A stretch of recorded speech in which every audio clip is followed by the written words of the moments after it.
的部分是说，就是因为正如那个老师所说的，就是说薪资鉴定的话，它的那个比如说就是说它的等级比较重的话，等于说它的福利享受的也比较多。那我就想请教的话，就是说，那如果说民众他知道说薪资鉴定之后能够享受的福利比较多，虽然我是拥有有效期限的这个阶段，但是我要在这段时间来跟你重新提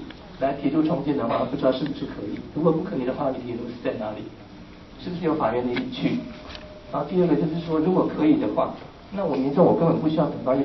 年了。那我如果薪资比较好，可以享受福利比较多的话，那我就直接来申请就好了，我根本不需要等到104年。这是第一个问题。第二个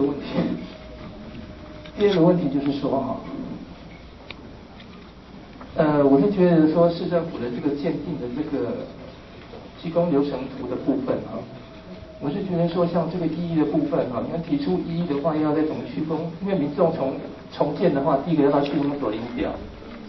之后，然后要在医院里面鉴定，然后鉴定的时候可能他要安排门诊，然后去做评估，可能又不是同一天。那这个程序的话，民众可能跑了好几趟。那第二个，如果说他有异议的话，那又要在从区公所这边程序整个要再重新 run 一遍，我觉得这个程序是不是有点太过繁琐？好，再加上而且核定的话是市政府核定的，然后有区公所提出异议，我觉得是蛮奇怪的一个程序。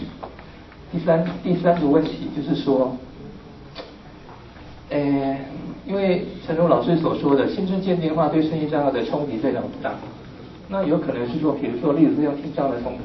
那个身心障碍补班，它有可能薪资鉴定之后可能就变成，可能它障别会减轻或是等等。那对民众冲击非常的大，因为影响到最大的那个马上面临到的部分就是它的那个津贴的部分。那么我是觉得说，像这个部分的话，民众一有权益受损的话，他很常会找一些民代或者是立委，然后给行政机关施加压力。那我就觉得说，像这种冲击的话，我们有时候基层单位我有时候会没有办法招架。不知道有没有一些就是说，给一些行政人员一些保障的一些方法，或者是怎么样？要不然的话，再找民代这样施压力的话，会浪费很多行政的一些资源，来处理这些就是不必要的麻烦。然后第4点，我希望说能够开放一些专线，就是说让民众或者说有些团体有问题的话，可以洽询这些专线，然后有些详细的问题的话，可以尽量的回答。大概就是这样，谢谢。我想我们是不是再请2、3位朋友就是一起提问，然后我们再一起回答，因为有些问题可能是相关联的。就是有个疑问是，因为现在就是有先进行分流1、2、3，那如果我们未来就是我们是那个社工嘛，那如果我们协作的身心障碍朋友，他本来觉得他可能不需要一些支持性服务，他先选了分流1，然后他领了一些生活补助，可是可能后来他评估他也许需要一些支持性服务的时候，而他其实已经完成鉴定，他也拿到了身心障碍证明，那他要怎么样去申请才能够，因为一定要经过具有评估的流程才能享有那些支持性服务，那包括这个程序要怎么衔接？谢谢。还有伙伴有问题要提出来的吗？有没有？那没有的话，我们请3位先生。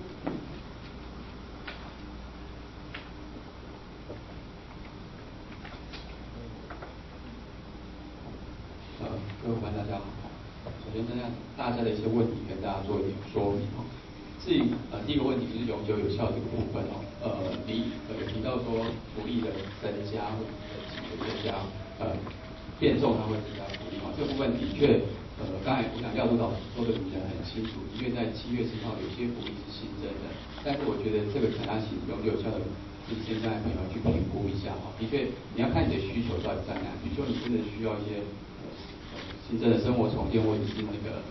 一些自立生活方案的服务的话，的确它经过重新的建立，它可以主动提升，这个没有问题。但是同时它也要负担一些部分要自己去评估，因为未来在体测识别证还有必要陪伴者这个优惠措施的部分都会去重新的评估不像现在它只要领有手册就可以享有的，它必须去承担评估这个风险。所以它不见得它未来重新建立之后，它的一些等级或什么就会变更，而且现在的相关的福利服务，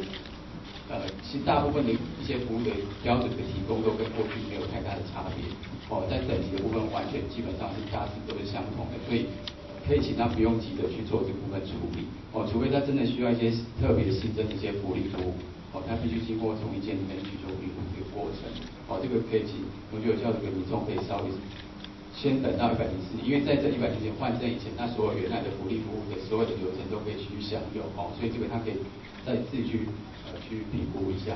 那另外一部分说有关流程的部分，其实在这个新的流程的部分，原则上前端证明核发以前的流程跟过去都一样。那民众的一个从第一关到公所端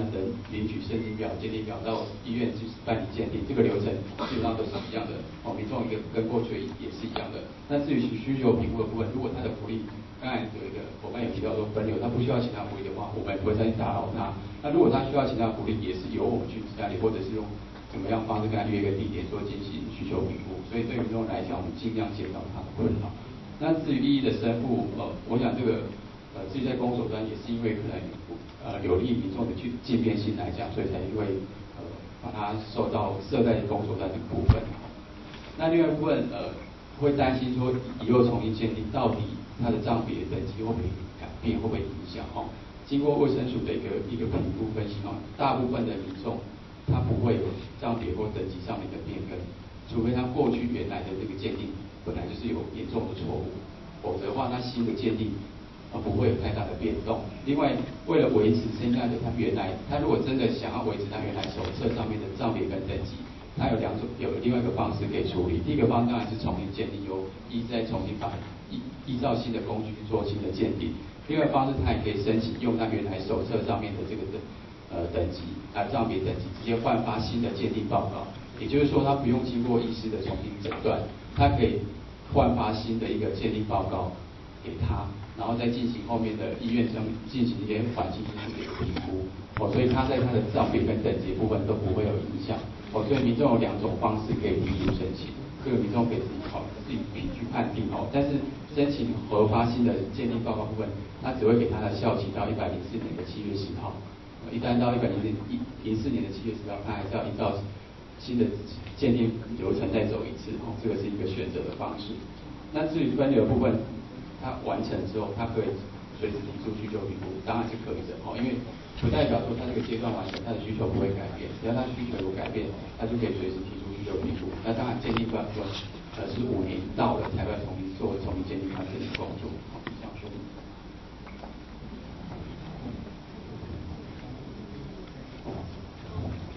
刚刚伙伴提到那个开放专线的部分事实上我们的确，我们身心障碍福利科已经有开放一个专线，那到时候呢，我们都会写在那个申请表上面，就是每一个民众过去拿申请表，它就会有一个专线，这个部分。电话号码，因为那是专线，所以我不常用那个专线，所以我忘记那个号码，好像是52285是吗？5228576是不是？5228576，这个是我们 ICF 的新制的一个专线，